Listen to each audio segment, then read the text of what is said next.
اعوذ باللہ من الشیطان الرجیم بسم اللہ الرحمن الرحیم۔ تمام تعریف اللہ ہی کے لیے ہے جو تمام کائنات کا رب ہے۔ درود و سلام نبی کریم حضرت محمد مصطفیٰ صلی اللہ علیہ وآلہ وسلم پر اور آپ کی آل پر جو تمام کائنات کے رہبر ہیں۔ پیارے بھائیوں اور بہنوں، آج زندگی کا ایک اور قیمتی دن نصیب ہوا۔ دل سے ہم سب کے لیے دعا ہے کہ اللہ اسے ایمان، امن، سلامتی، رحمت، برکت، صحت، عافیت، خوشی، فضل و کرم، خیر و خوبی سے گزارے، آمین یا رب العالمین۔ پیارے بھائیوں اور بہنوں، میں آج آپ کے ساتھ ایک ایسی قرآن پاک کی آیت مبارک شیئر کر رہا ہوں جس کے پڑھنے سے بیماریاں ختم اور رزق میں برکت اور کشادگی نصیب ہوتی ہے۔ پیارے بھائیوں اور بہنوں، آپ سے گزارش ہے کہ ویڈیو کو آگے لازمی شیئر کریں۔ یہ وہ آیت جو بیماریوں، مصیبتوں، آفتوں اور پریشانیوں کو دور بھگاتی ہے اور رزق میں برکت اور کشادگی لاتی ہے۔ پیارے بھائیوں اور بہنوں، انسان اپنی زندگی میں وہ کام کرتا ہے جو اسے پسند ہو اور اس کو بڑے شوق سے سر انجام دیتا ہے۔ جس کام میں انسان شوق سے کرنے کا جذبہ ہو اور اس میں دلچسپی بڑھ جاتی ہے، لیکن کچھ کام ایسے ہوتے ہیں جو انسان کو زوال کی طرف لے جاتے ہیں، جبکہ کچھ کام ایسے ہوتے ہیں جو انسان کو ترقی پر لے جاتے ہیں، عروج پر لے جاتے ہیں۔ کچھ کام ایسے ہوتے ہیں جو انسان کو تنگیوں، مصیبتوں کی طرف لے جاتے ہیں۔ کچھ کام ایسے ہوتے ہیں جو انسان کو آسانیوں کی طرف لے جاتے ہیں۔ پیارے بھائیوں، میں آج آپ کے سامنے قرآن مجید فرقان حمید کی ایسی دو آیات پیش کروں گا کہ اگر انسان سچے دل کے ساتھ ان کا پڑھنے کا معمول بنا لے تو پوری زندگی میں کبھی بھی انسان کو کوئی دھوکہ، کوئی نقصان نہیں ہوگا۔ کوئی انسان ان دو آیات کو اگر اپنی زندگی کا معمول بنا لیتا ہے تو اس کی باقی ماندہ زندگی عروج پر رہے گی، زوال کا کوئی نام و نشان نہیں رہے گا۔ کوئی انسان ان دو آیات کو اپنی زندگی کا معمول بنا لیتا ہے تو وہ کبھی تنگ دست نہیں ہو سکتا۔ کوئی اگر انسان ان دو آیات کو اپنی زندگی میں پڑھنا شروع کر دیتا ہے تو ہمیشہ تندرست رہے گا۔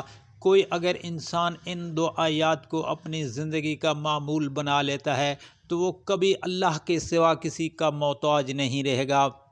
اگر کوئی انسان ان دو آیات کو اپنی زندگی کا معمول بنا لیتا ہے تو اس کے گھر اور خاندان میں خوشیاں ہی خوشیاں آئیں گی۔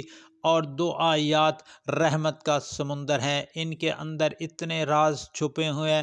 جو ان دو آیات کو جانتا ہے، ان کے اوپر غور کرتا ہے تو اس کو پتہ چلتا ہے کہ ان کی فضیلت اور اہمیت کیا ہے۔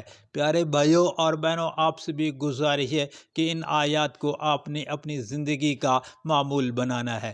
عام انسان کو ان کی اہمیت کا پتہ ہی نہیں چلتا۔ اللہ تعالیٰ نے خود اس وظیفے کی قسم کھائی ہے کہ جو بندہ یہ وظیفہ کرے گا اس کے گھر سے تمام بیماریاں، مشکلات، پریشانیاں ختم ہو جائیں گی۔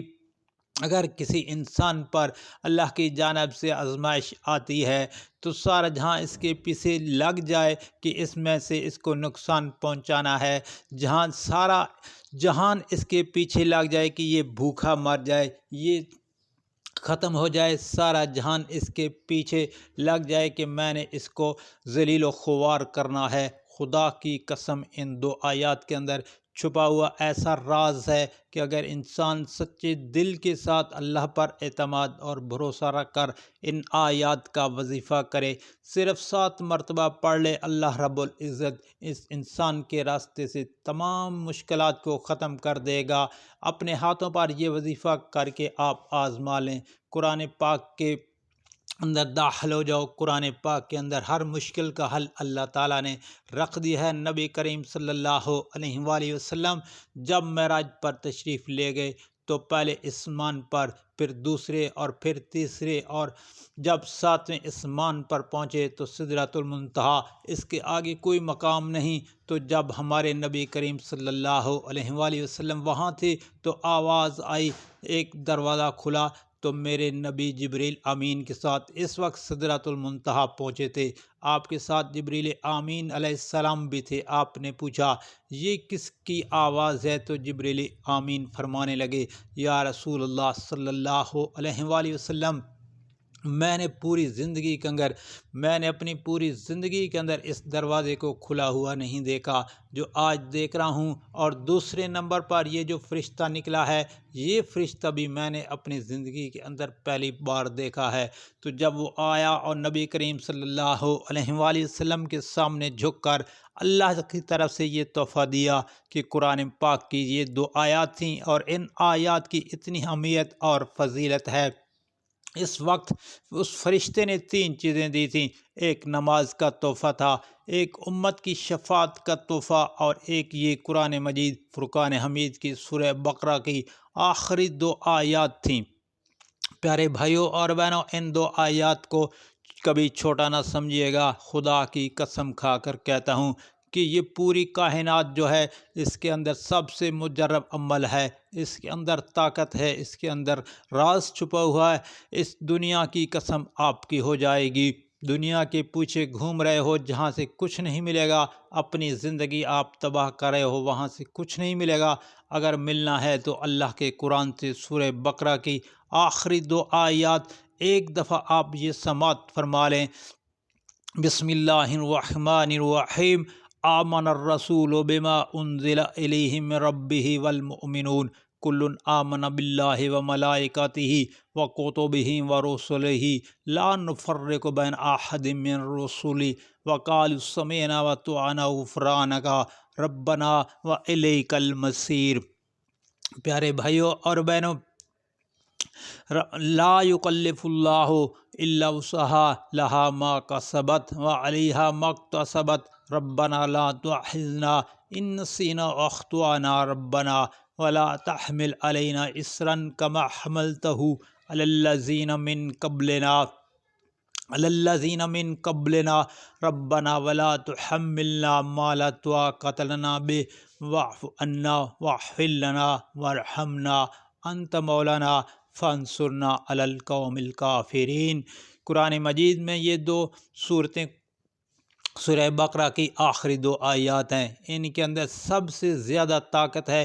قرآن پاک کی آیت مبارکہ کو آپ نے 7 مرتبہ پڑھنا ہے جو زیادہ طاقتور ہیں۔ سورہ بقرہ کی 2 آیات جو میں نے آپ کو پڑھ کر سنائی ہیں، تو آپ نے اس طرح کرنا ہے کہ رات کو سونے سے پہلے ان کو 7 مرتبہ پڑھنا ہے، اور اول آخر آپ نے نبی کریم صلی اللہ علیہ وآلہ وسلم پر درود پاک پڑھنے کے بعد اللہ کے سامنے ہاتھ اٹھا لینے ہیں۔ یہ 2 آیات رحمت کا سمندر ہے، ان کے اندر اتنے راز چھپے ہیں۔ جو ان 2 آیات کو جانتا ہے یا ان کے اوپر غور کرتا ہے تو اس کو پتہ چلتا ہے کہ اس کی اہمیت کیا ہے۔ عام انسان کو اس کی اہمیت کا پتہ ہی نہیں چل سکتا۔ اللہ تعالیٰ نے بہت بڑا انعام دیا ہے اس سورہ بقرہ یعنی ان سورت کی مبارکات میں کہ ہمیں اس عمل کو ضرور کرنا ہے، اور ہم نے سونے سے پہلے ان کو اپنی زندگی کا معمول بنا لینا ہے۔ حضرت عمر اور حضرت علی رضی اللہ تعالیٰ عنہ بھی فرماتے ہیں، وہ بدبخت ہے انسان جو یہ 2 آیت نہیں پڑھ کر سوتا۔